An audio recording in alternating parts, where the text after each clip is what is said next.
அனைவருக்கும் வணக்கம். கிடாய் தமிழ்நாடு சார்பாக இந்த ஃபர்ஸ்ட் பிரஸ் மீட்டை நாங்கள் வச்சிருக்கோம். மெயின் காரணம் என்னன்னு சொன்னா ஐ மீன் பிரச்சனை ஒன்றும் இல்லை. கண்ட்ரி நல்லபடி I think our economy is very good. Central government சைட்ல ஸ்டேட் கவர்மெண்ட்டும் நல்லபடி பண்ணிட்டு இருக்காங்க. ஸ்டேட் கவர்மெண்ட் உடைய 1 trillion எக்கானமியை I think very ambitious target. இதுல ரியல் எஸ்டேட் உடைய பங்களிப்பு நிறைய இருக்கு அப்படிங்கிறது தான் பட் மெயினா இந்த இந்த 1 trillion எக்கானமி நம்ம அச்சீவ் பண்ணணும் அப்படின்னு சொன்னோம்னா real estate places a very important role. And அதை கொஞ்சம் பெட்டர் பண்ணும் அப்படிங்கிறது தான் we are here today. We are contributing about 78% of GDP of the country and the state. இதை ஒரு 15% கொண்டு வரணும் அப்படின்னு சொன்னோம்னா இன்னும் மோர் ஆர்கனைஸ் டெவலப்மெண்ட் இருக்கணும் அப்படிங்கிறது தான் சொல்லிட்டு இருக்கோம். இப்போ சென்னையை பொறுத்த வரைக்குமே ஒரு மாஸ்டர் பிளான் இப்பதான் 3ஆவது மாஸ்டர் பிளான் எடுத்துட்டு இருக்காங்க. 75ல ஃபர்ஸ்ட் மாஸ்டர் பிளான் வந்துச்சு. சிட்டிலாம் பெருசா விரிஞ்சிருக்கு.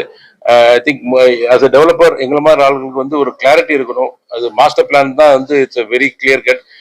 தமிழ்நாட்டில் ஒரு 135 சிட்டிஸ்க்கு மாஸ்டர் பிளான் பண்ணிட்டு இருக்காங்க. But it's been taking long time. நாங்கள் we representing the government to say that கிடா is a very important stakeholders இந்த என்டையர் திங். எங்களே நீங்க உள்ளக்க சேர்த்து இது பண்ணுங்க. குயிக்காக அந்த மாஸ்டர் பிளானை வேகமாக எடுத்து கொண்டு வந்துன்னு சொன்னா ஈஸியா இருக்கும் அப்படிங்கிறது தான் இது. ஏன்னா எங்களுக்கு எந்த லேண்டை எங்க வாங்குறது, அது எப்படி அப்ரூவல் வருமா வராதா அப்படிங்கறதுல எங்களுக்கு ஒரு சந்தேகம் உட்கார்ந்துட்டு இருக்கு. அதெல்லாம் தெளிவுபடுத்தணும்னு சொன்னா இந்த master plan is very important. அதை சீக்கிரமா கொண்டு வந்துட்டோம்னா பெட்டரா இருக்கும். இப்ப சமீபத்துல பேச வரைக்கும் ஒரு 1-2 monthsல வரும்னு சொன்னாங்க. பட் இன்னும் கொஞ்சம் டிலே ஆகிற மாதிரி இருக்கு. அதை கொஞ்சம் சீக்கிரமா கொஞ்சம் கொண்டு வரணும் அப்படிங்கிறது தான் இட்ஸ் மெயின் திங். இது இல்லாம கிடாய் தமிழ்நாடு உடைய நாங்கள் புது டீம் டேக் ஓவர் பண்ணியிருக்கோம். எங்களுடைய இன்னொரு மெயின் அஜெண்டா பாத்தீங்கன்னா கிடாயை வளர்க்கணும். தமிழ்நாட்டில் 38 மாவட்டம் இருக்கு. ஆனா கிடாய் ஒரு 10 ஊர்ல தான் இருக்கு. சென்னை, கோயம்புத்தூர், மதுரை, திருச்சி, திருநெல்வேலி, ஹோசூர், தருமபுரி, பாண்டிச்சேரி ஆட் பண்ணியிருக்கோம். இது இல்லாம ஒரு 5 ஊரை நாங்க we want to make it part of கிடாய் Tamil Nadu. அதாவது நீலகிரிஸ் we want நிறைய டெவலப்மெண்ட் ஹேப்பனிங் இன் ஊட்டி, குன்னூர், கோத்தகிரி இதெல்லாம் சேர்த்து நீலகிரிஸ் ஒன்று உருவாக்க ஆசைப்படுறோம். கரூர் டெவலப் ஆயிட்டு இருக்கு. வெள்ளூர் வெள்ளூரும் ஒரு பெரிய சிட்டி. இன்னைக்கு நிறைய டெவலப்மெண்ட் இருக்குது.